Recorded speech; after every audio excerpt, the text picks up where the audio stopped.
Hey everyone, today me and my friends are fixing the biggest problem of my Triumph Trident 660, the sound.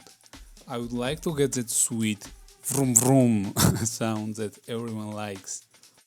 And for that we need 5 parts: universal dB killer, pipe reducer, clamp, mid pipe and the slip-on exhaust. With the total cost of $90, we are good to go. Not bad, right?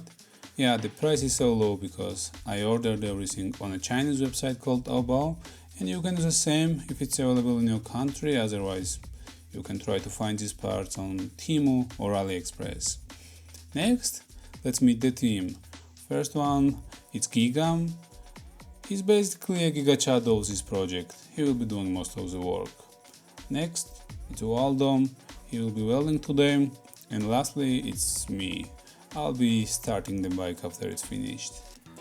With that being said, we can start removing the radiator plastic covers. In my case, I had to remove the radiator guard as well. Next, we have to remove the bottom screw of the radiator and push the radiator forward to easily access the exhaust headers. Next, we are removing the lambda sensor. Then obviously we have to remove the 6 bolts for the headers.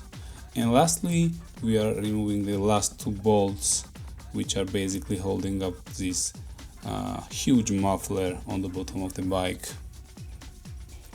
And finally we can remove the exhaust itself and start cutting. Giga is squinting his eyes, so he's protected. And look at that, it's way lighter now. We are leaving the catalytic converter as it is, so we just have to polish the surface for welding.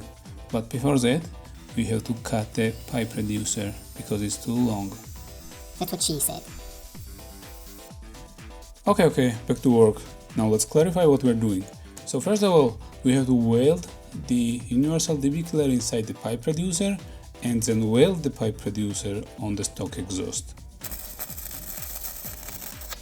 After welding, we reinstall the exhaust on the bike as it was, and now it's time to slide in the mid pipe. After that, Giga somehow made the simple hanger for the mid pipe, and now we're finally ready to start the bike.